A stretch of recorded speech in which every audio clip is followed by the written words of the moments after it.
Som. Meus irmãos, boa noite na graça do Senhor Jesus Cristo.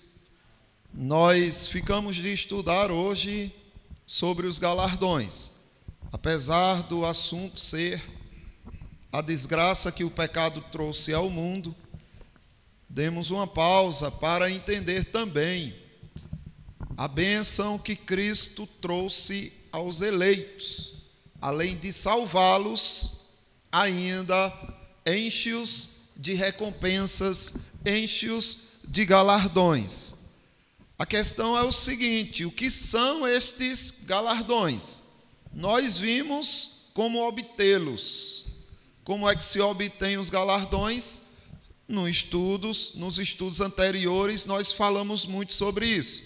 Para não ficar muito repetitivo, quem estiver precisando relembrar ou não viu ainda, pode assistir lá no nosso canal, tá?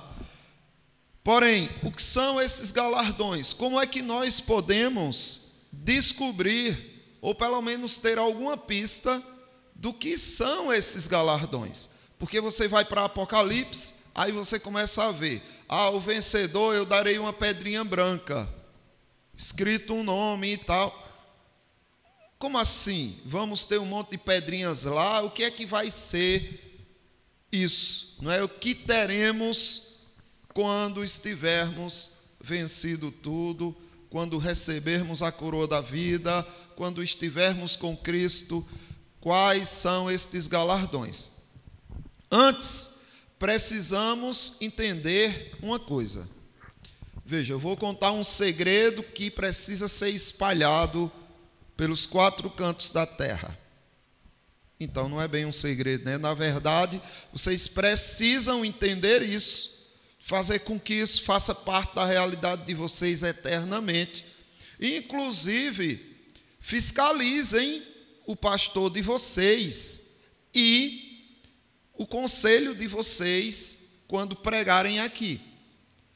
Que é o seguinte: foi feita uma pregação aqui, falou do pecado que precisava ser corrigido e das coisas erradas que estão acontecendo, que precisam ser consertadas, houve uma palavra de conforto, foi feita uma pregação. E não se falou em Cristo, não se aplicou Cristo. Isso foi uma pregação?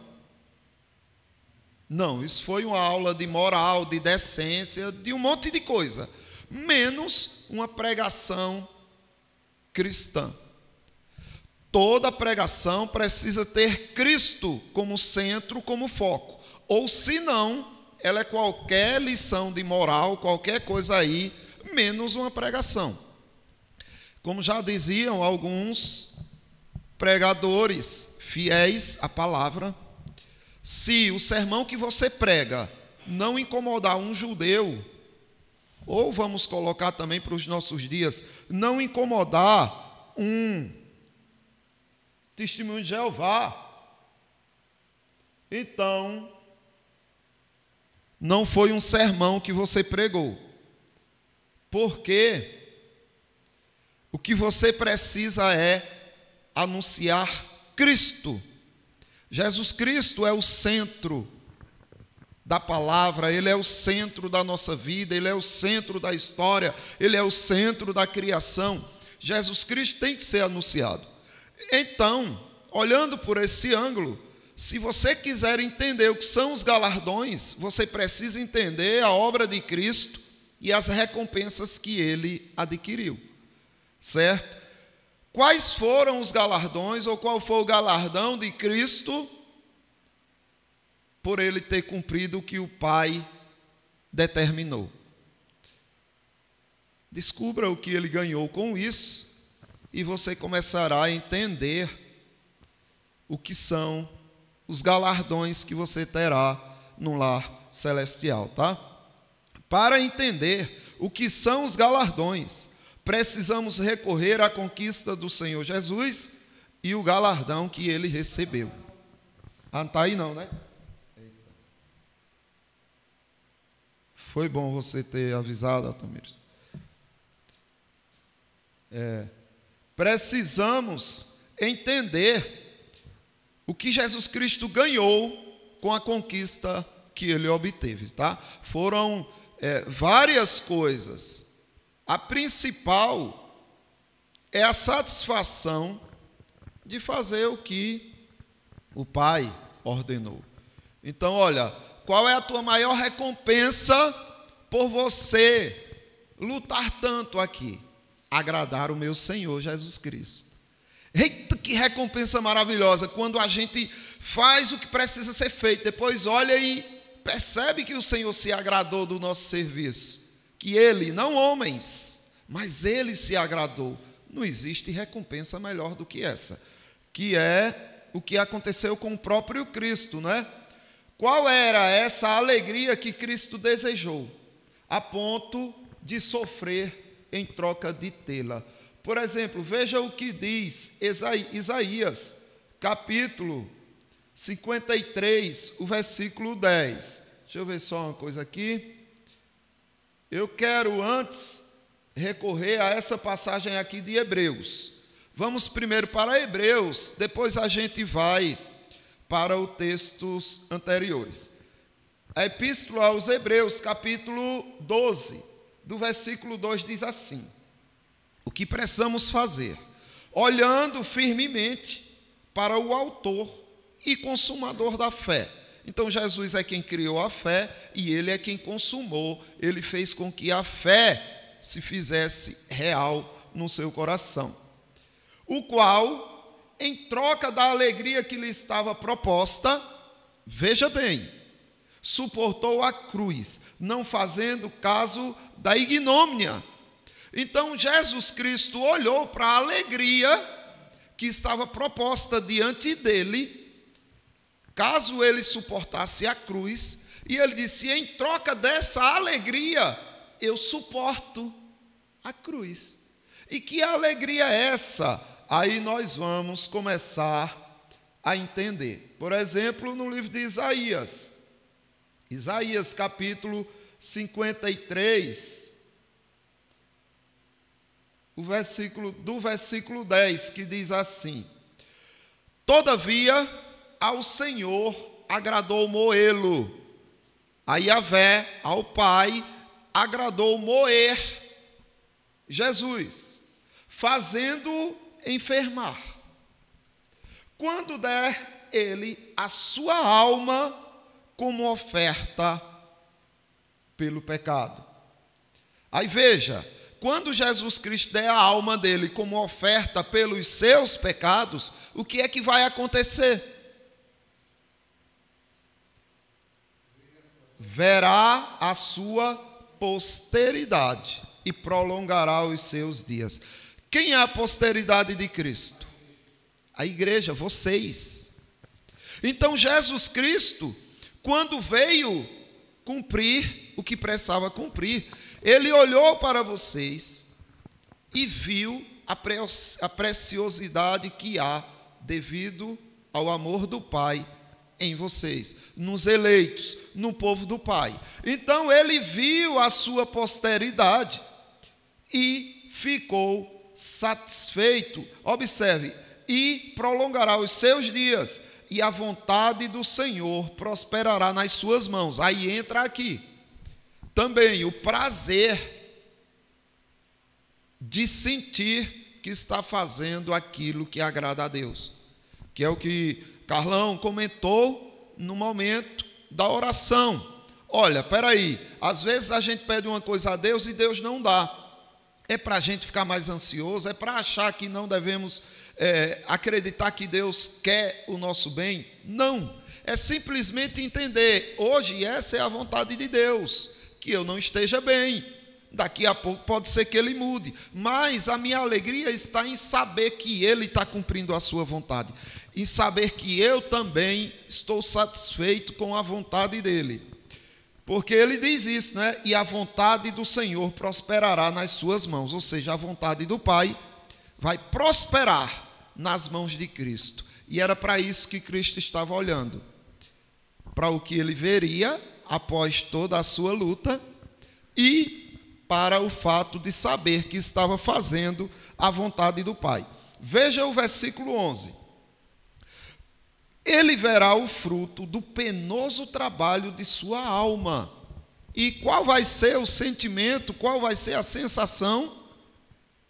De alegria, ficar satisfeito, alegria. E ficará satisfeito. Ele verá, olha, os frutos. Vejam o que aconteceu por causa de tudo que eu sofri. Aí você vê os frutos. Mas não são frutos temporais, meus irmãos, entendam. Cristo não está aqui satisfeito com coisas temporais, materiais. Prolongará os seus dias, ele está preocupado aqui com o que é espiritual, com o que é eterno. Então ele vê os frutos do seu trabalho e está satisfeito. Eis que galardão glorioso. O fato de você olhar para o Pai e dizer: consegui agradar o meu Pai Celestial, consegui agradar o meu Senhor Jesus Cristo. Essa é uma grande recompensa que fará com que você esteja satisfeito. Tá? E depois que você olha para os seus irmãos em Cristo e vê a evolução deles, o desenvolvimento espiritual deles, e você olha e diz: eu, pela graça de Deus, tenho parte nisso. A minha irmã em Cristo, meu irmão em Cristo hoje é um pouco melhor, eternamente melhor, porque o que é construído em Cristo dura para a eternidade.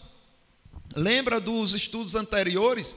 Tudo que é fundamentado, tudo que é posto sobre o fundamento que é Cristo, durará eternamente, passará pela prova do fogo. Então, o que você faz pelo seu irmão em Cristo vai durar eternamente. Essa satisfação, esse prazer vai ser eterno, que são as conquistas espirituais, não é? O meu servo, o justo, com o seu conhecimento, justificará muitos, porque as iniquidades deles levará sobre si. Então, vamos olhar aqui para outra questão, da satisfação de Cristo. Aonde estava a alegria do Senhor? Veja o que é dito aqui no Evangelho segundo João, capítulo 6, do versículo 38 e 39. Preste bem atenção no que Jesus Cristo está falando aqui.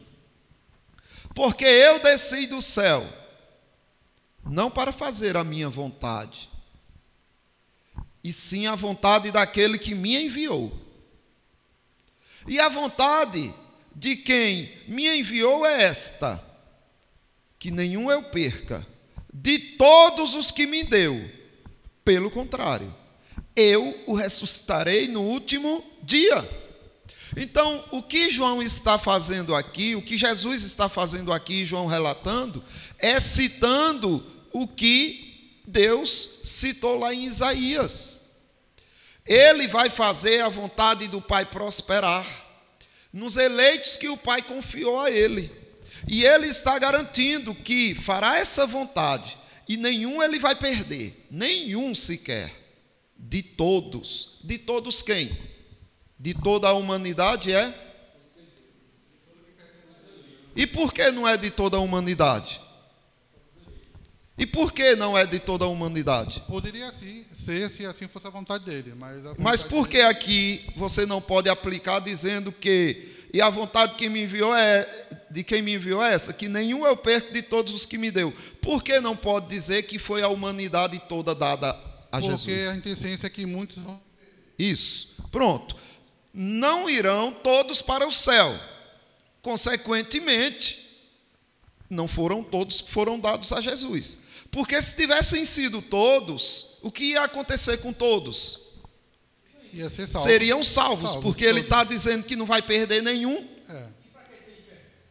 Ele está garantido, eu não vou perder nenhum. Mas de quem? Daqueles que o Pai me deu. Esse é o prazer dele, cumprir a vontade do Pai e ver estes que o Pai confiou a ele, salvos, seguros, ressurretos no último dia. Alguma dúvida até aí, irmãos? Então veja bem, o principal galardão que o crente terá na eternidade é a satisfação e o prazer Primeiro, de olhar para o Pai, de olhar para o Filho, de ver o Espírito Santo satisfeitos com o seu serviço aqui na terra.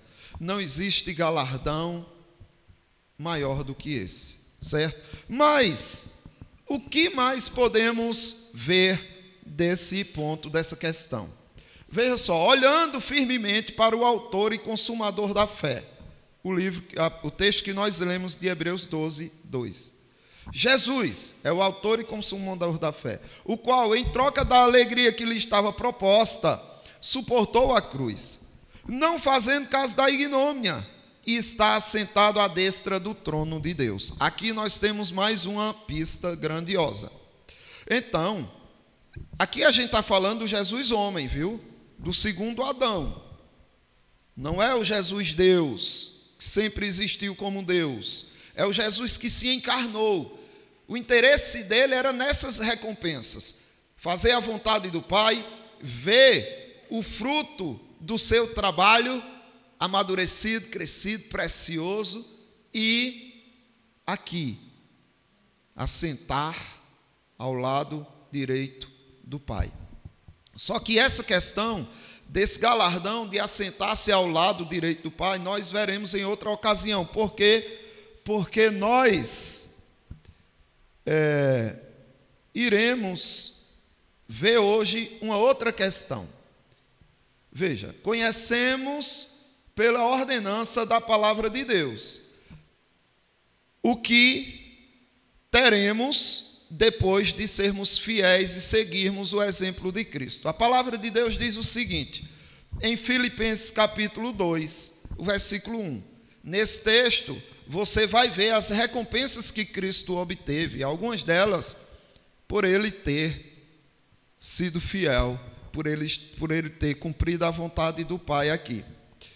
Se há, pois, alguma exortação em Cristo, alguma consolação de amor, alguma comunhão do Espírito, se há entranhados afetos e misericórdias, completai a minha alegria, de modo que penseis a mesma coisa, tenhais o mesmo amor, sejais unidos de alma, tendo o mesmo sentimento. Paulo está aqui lutando pelos galardões dos crentes, pelas recompensas que os crentes podem obter. Porque se você trabalhar para Cristo, fazendo o oposto do que está sendo recomendado aqui, não haverá galardões. Se há murmuração, se há insatisfação, se há inveja, se há contenda, não haverá galardões. O seu trabalho está sendo vão. Então, para se garantir os galardões, tem que se ter esse tipo de sentimento e comportamento. Tem que ser a semelhança de Cristo. É óbvio, se você quer receber os galardões como Cristo recebeu, é óbvio, você tem que seguir o exemplo de Cristo. Por isso que Paulo diz aqui assim, olha, a partir do versículo 3 agora. Nada façais por partidarismo ou vanglória. É porque eu quero fazer para mim. Quem for comigo, venha para cá. Não, nem por vaidade e por vanglória, mas por humildade, considerando-se os outros um a si mesmo. Então, como é que nós devemos servir a Cristo? Quando eu entender que eu sou inferior a todos vocês, quando eu considerar todos vocês como superiores a mim, eu estou servindo fielmente a Cristo. No dia que eu me achar um pouquinho melhor que algum de vocês, perdi toda a minha conexão com Cristo, e por mais que eu me destaque, por mais que eu me sobressaia, não valho nada diante de Deus. Posso valer diante dos homens que vão aplaudir, elogiar, olha o que ele faz, olha o que ele conseguiu, olha isso, olha aquilo, diante dos homens, que é tudo lixo, não vale de nada. Agora, para Deus, eu tenho que dizer, eis meus senhores, eis minhas senhoras, a quem eu sirvo, de quem eu sou criado. Se não for assim, pode esquecer qualquer tipo de recompensa vinda do Senhor, certo? E assim um com o outro, né? Justamente. vocês comigo, eu com vocês. Não tenha cada um em vista o que é propriamente seu, senão também cada qual o que é dos outros. Porque, na verdade, nós não temos nada. Deus nos deu. Mas para que Deus me deu o que eu tenho? Para que eu melhore a vida de vocês, para que eu ajude vocês nas necessidades que vocês apresentam. Eu usufruo, mas sem me negar a vocês, tá? Aí ele vai trazer agora o exemplo de Cristo. O mesmo comportamento levaria às mesmas recompensas. Veja só, tende em vós o mesmo sentimento que também houve em Cristo Jesus. Vocês precisam ter o mesmo sentimento que houve em Cristo Jesus. Se vocês seguirem o exemplo do Mestre, o exemplo de Jesus Cristo, vocês obterão o sucesso que Cristo obteve. A questão é, qual foi o exemplo que Cristo deixou? Sendo Deus, minha gente, ele se fez servo. Para a gente seria bem mais fácil, porque nós já somos servos, porque nós já somos pó, nós já somos matéria que hoje existe e amanhã pode não existir mais. Então, observe o tamanho da nossa limitação.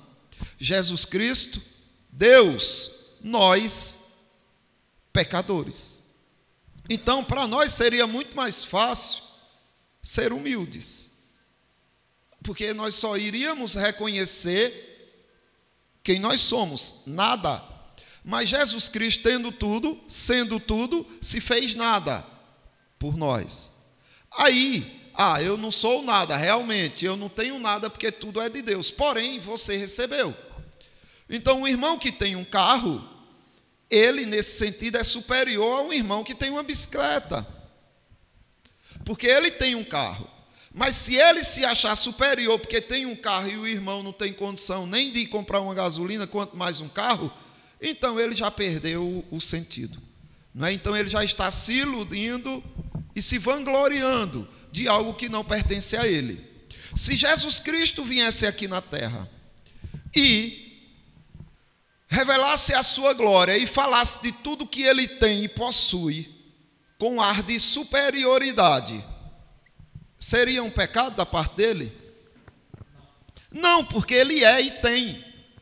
A questão é, ele abriu mão. E ele está dizendo, olha, você tem, porque foi dado. Então haja como se não tivesse. E justamente. Aí observe, o feito de Jesus precisa ser imitado, se você quer receber o que ele recebeu. Não é? Observe. Pois ele, subsistindo em forma de Deus, não julgou com usurpação o ser igual a Deus. Antes, a si mesmo se esvaziou, assumindo a forma de servo. Assumiu uma forma de servo. O Deus, criador do universo, criador dos poderosos anjos, querubins, serafins, o Deus de toda majestade, se fez servo. Pega aí também. Passa aí, por favor, para ele. Eu só vou lhe ouvir agora. Esse aí é escravo. A palavra servo na Bíblia é traduzida por escravo. O que Cristo está dizendo, ele veio para a terra para ser escravo de fato. Não só nós, mas dos pecadores. Não foi isso que ele disse? Olha, a minha vida ninguém tira de mim, eu dou espontaneamente. E ele deu. E ele foi tratado como um dos piores escravos.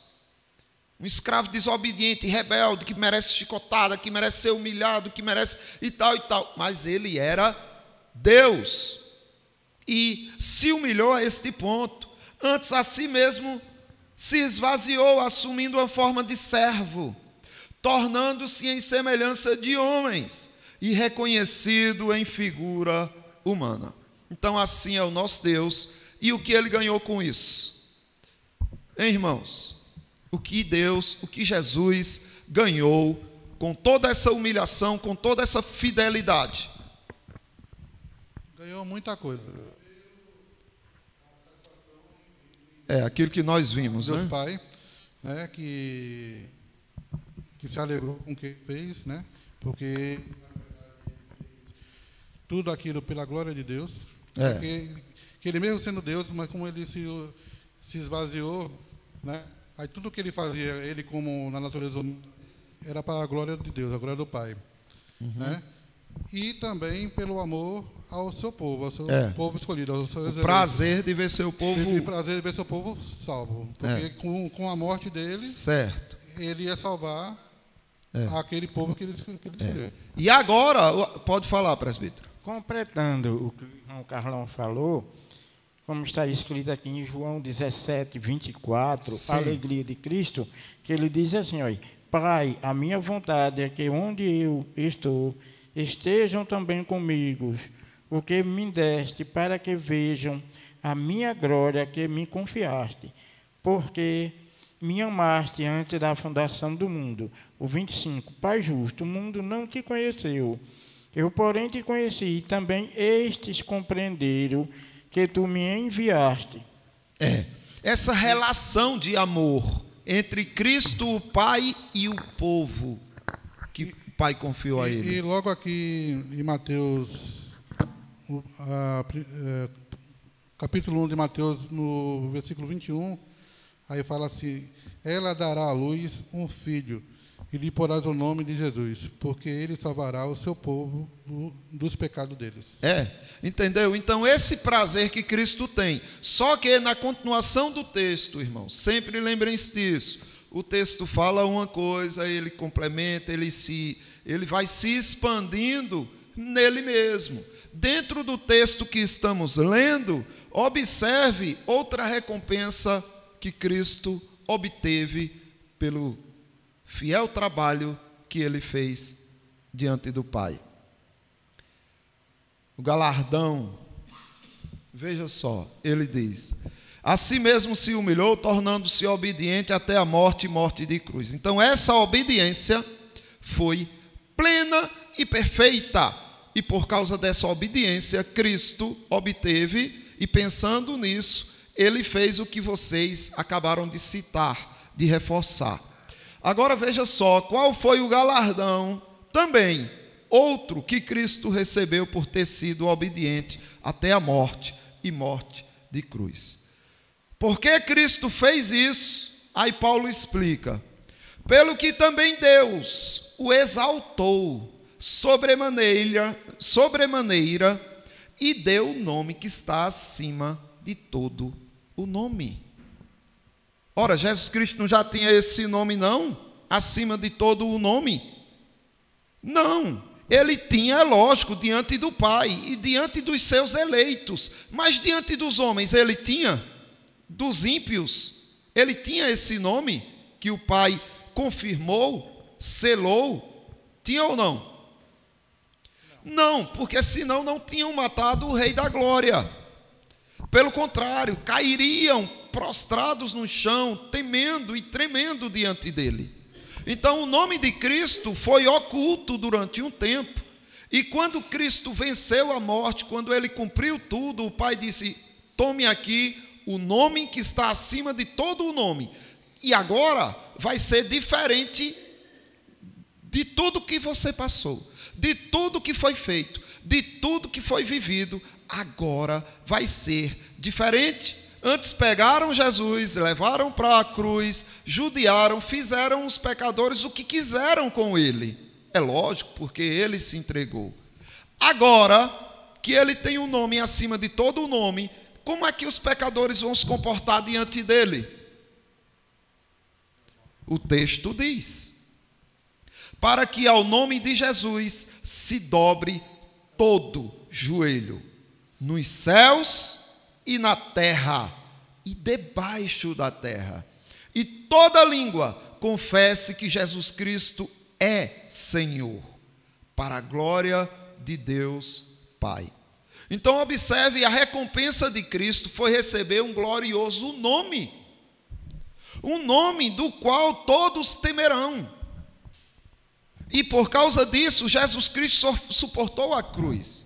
Como homem, ele honrou esse interesse de receber do Pai um nome que fosse glorioso e acima de qualquer outro nome, um nome que fizesse com que todos se submetessem diante dele. Aí você pega esse tipo de informação aqui, do galardão que Cristo recebeu por ter sido fiel, e aí vai ver aqui, em Apocalipse capítulo 21, versículo 7, que diz assim: o vencedor herdará estas coisas, eu lhe serei Deus, e ele me será filho.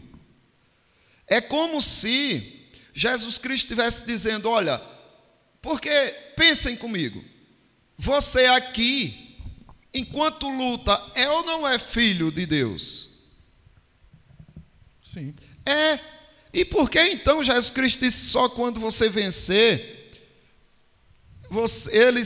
você terá ele como Deus e ele será o teu pai, você será como filho? É porque aqui está falando de uma relação estreita.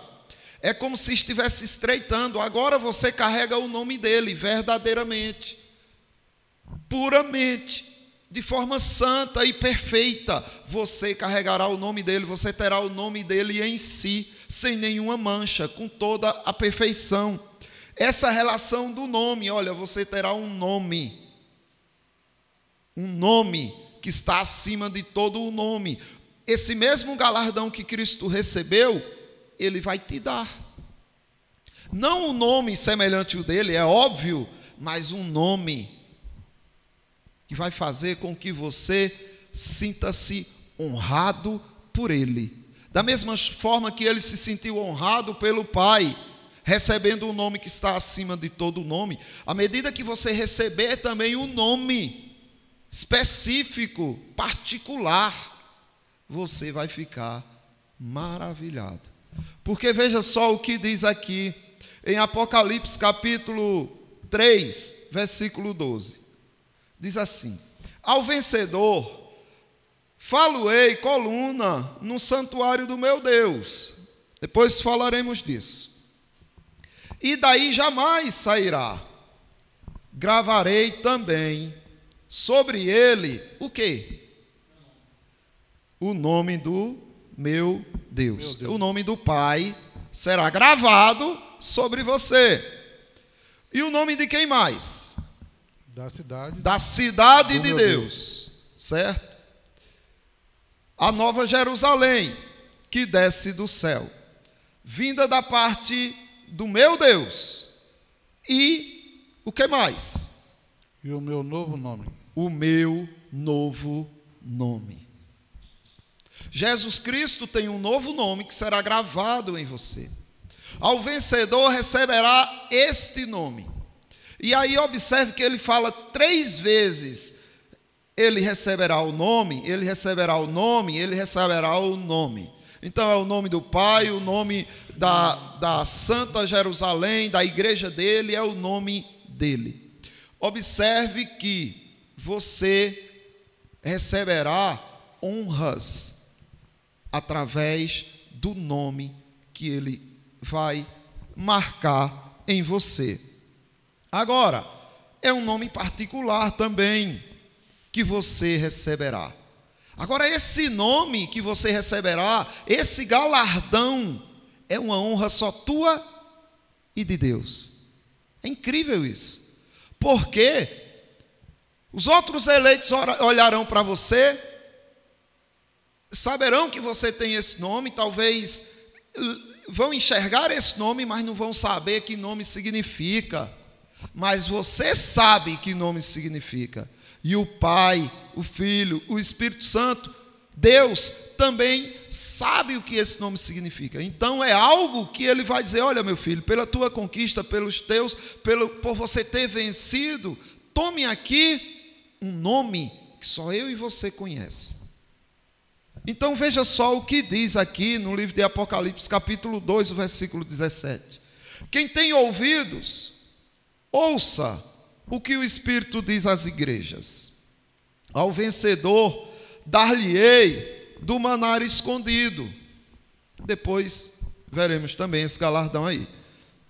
Bem como darei o quê? Uma pedrinha. Darei uma pedrinha branca. O que é que vai ter sobre essa pedrinha? Um nome novo. Escrito nela um nome novo. Sim. O que isso significa? Significa que ninguém conhecerá o nome que o Pai te dará nessa pedrinha. Exceto quem? Aquele que o recebe. Você que o recebe. Então, vai ser uma honra específica que Deus te dará pelo que você viveu por Cristo aqui na terra. Aquele que mais se empenhou por Cristo, é óbvio, mais honra terá no seu nome. Como o nome de Cristo, que foi o máximo da fidelidade e da obediência, ganhou um nome que está acima de todo o nome.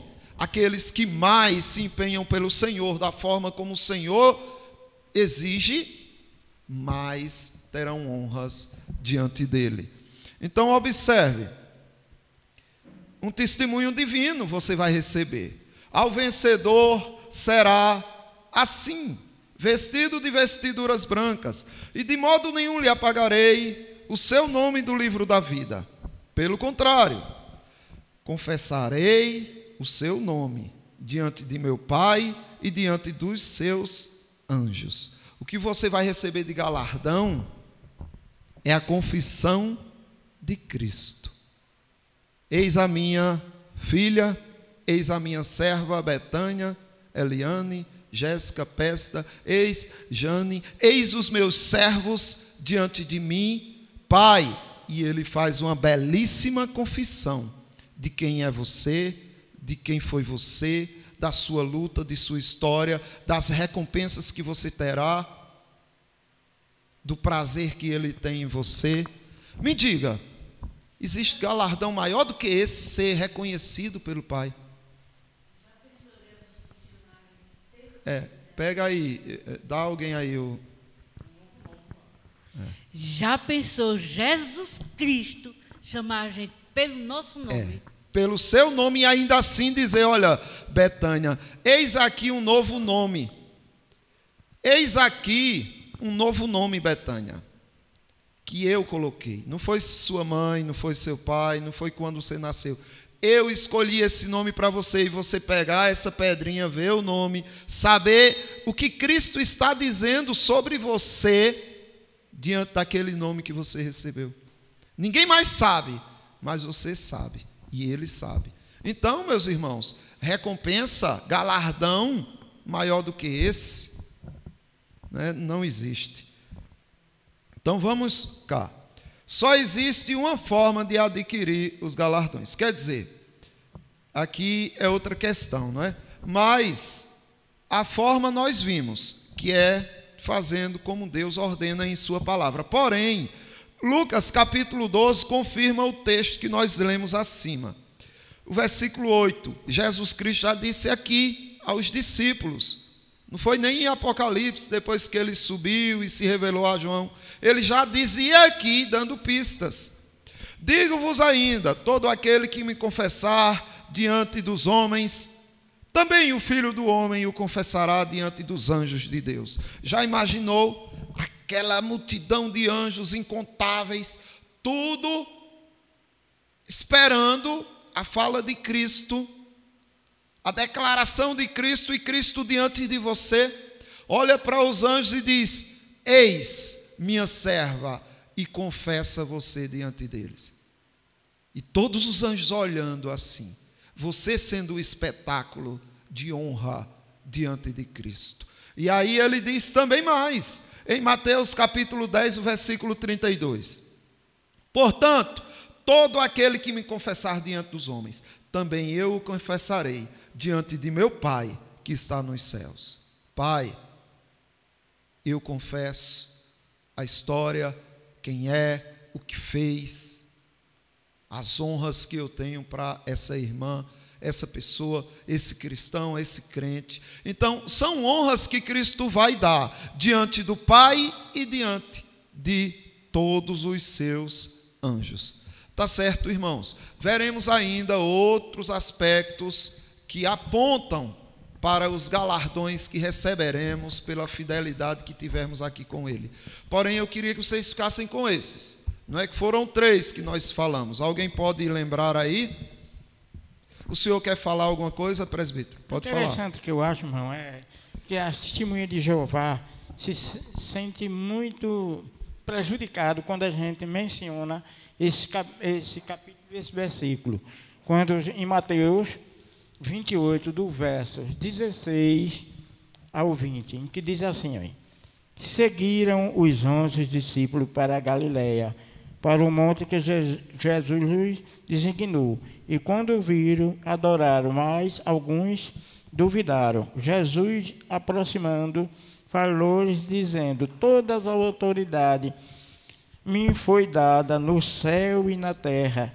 Ide, portanto, fazeis discípulos de todas as nações, batizando em nome do Pai e do Filho e do Espírito Santo, ensinando-o a guardar todas as coisas que vos tenho ordenado. E eis que estou convosco todos os dias até a consumação do século. Amém. É verdade. Então, observe, há uma ordem. O apóstolo Paulo falou dessa ordem de pregar o evangelho a toda criatura. E ele disse o seguinte, se eu fizer por obrigação, se eu fizer constrangido, porque sei que sobre mim pesa essa obrigação, eu estarei cumprindo somente o meu dever e me livrando de uma terrível punição da parte de Deus. Mas se eu faço de boa vontade, com prazer, levo Cristo para as pessoas, aí eu receberei galardão. E Cristo disse isso, olha, vai e pregue. Não, mas eu não consigo trabalhar, eu não sei fazer isso, não sei fazer aquilo. Ele também já arranjou a sua solução. Ei, meu filho, ei, minha filha, estou com você. Mas eu acho que agora não. Sim, todos os dias, até a consumação dos séculos. Então não temos desculpas para o nosso trabalho por Cristo. Temos também muito o que olhar e vimos 3 coisas hoje que apontam para os preciosos galardões que teremos na glória, que é o quê? A alegria, a satisfação de quê? De ter entendido que fizemos o quê? A vontade de Deus, do nosso Senhor. Que satisfação será essa? Agora, um cristão que pouco fez a vontade do Senhor, terá a satisfação que o que muito fez vai ter? Não tem como. Então, por aí a gente tira quanto tempo nós estamos perdendo nesta vida. Por isso que Eclesiastes, o sábio, diz, jovem, cumpre aí os deveres enquanto tu és jovem, antes que cheguem os maus dias e digam, eu não tenho mais neles prazer. Então obedeça, sirva a Deus, tema a Deus, faça a obra de Cristo enquanto você tem condições, porque um dia você vai despertar para o que realmente tem valor nesta vida. Só que pode ser que quando você desperte e diga, eu faço o quê? Eu estou cansado, eu não consigo fazer o que antes eu fazia, não tenho mais o prazer que eu tinha. Então é isso, o tempo é hoje. Trabalhar arduamente por Cristo, pelo prazer, pela alegria que nos está proposta, a de chegar lá e dizer, nossa, o Pai está alegre comigo, né? Ele está satisfeito com o que eu vivi na terra. Olhar também para os irmãos à sua volta e dizer, eu tive parte na história desse irmão, eu pude melhorar a vida desse irmão. Prazeres como esse são galardões preciosíssimos. E por último, qual será o galardão? É o fato da gente chegar lá e receber o quê do Senhor? O nome. não é? O nosso nome, aquele nome que Ele guardou para nós, aquele nome que representa a sua história, a sua união com Ele, os momentos de sua oração com Ele, em particular na igreja, sua fidelidade, a sua história estará envolvida neste nome, porque nome no Velho Testamento, também no Novo Testamento, ele tinha muito dessa conotação de dizer características a respeito da pessoa. O nome que Cristo vai te dar é algo íntimo entre você e Ele. Então, meus irmãos, vamos trabalhar que esses galardões de fato são preciosos e quando você olhar vai dizer, valeu a pena. Que bom, não é? Que eu dei o melhor de mim pelo meu mestre, pelo meu Senhor. Alguma dúvida, questionamentos? Não. Eu estava procurando um versículo aqui, não achei. É um versículo que diz que o Deus que derramou sangue, que aquilo lá está dizendo que é Cristo, né? Porque quando o irmão falou ali a questão do testemunho de Jeová, que o testemunho de Jeová ele não crê, né? Que é Deus. Aí tem esse texto bíblico aí que eu não estou lembrando agora, que me falhou a memória e eu não consegui achar, que fala que o Deus que derramou sangue. É o Deus, quem foi o Deus que derramou sangue? É em Atos. Em Atos, né? Capítulo 20. O Deus que derramou sangue. Né? Então, isso aí também, quando você fala com eles, isso aí, né? Aí eles muitas vezes ficam até sem palavras, não conseguem. Para pastoreares a igreja do Deus vivo, a qual ele comprou com seu próprio sangue, não é? Não é esse texto? Mas tem aquela fala assim, o Deus derramou. Parece que é assim, alguma coisa assim. Então, mas ele comprou a igreja com seu sangue. Ele foi fiel até a morte, morte de cruz. Recebeu muitas recompensas. Uma principal é o fato de saber que Deus se agradou do trabalho dele. A segunda, também muito importante, é o fato de saber que ele produziu muitos frutos pelo penoso trabalho de sua alma. E o terceiro, ganhou um nome que está acima de todo nome. Que esses três aspectos estão envolvidos certamente nos galardões que teremos lá com o Senhor, tá bom? Deus abençoe os irmãos. Vamos orar ao nosso Deus agradecendo por esse momento. A irmã Eliane nos conduz a Deus em uma oração.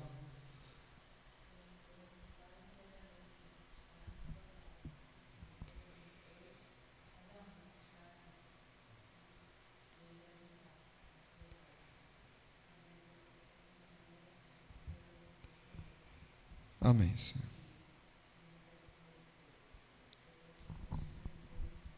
Amém, Senhor.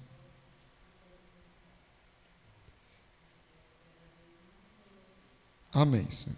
Pronto, irmãos, vamos para o nosso momento ágape.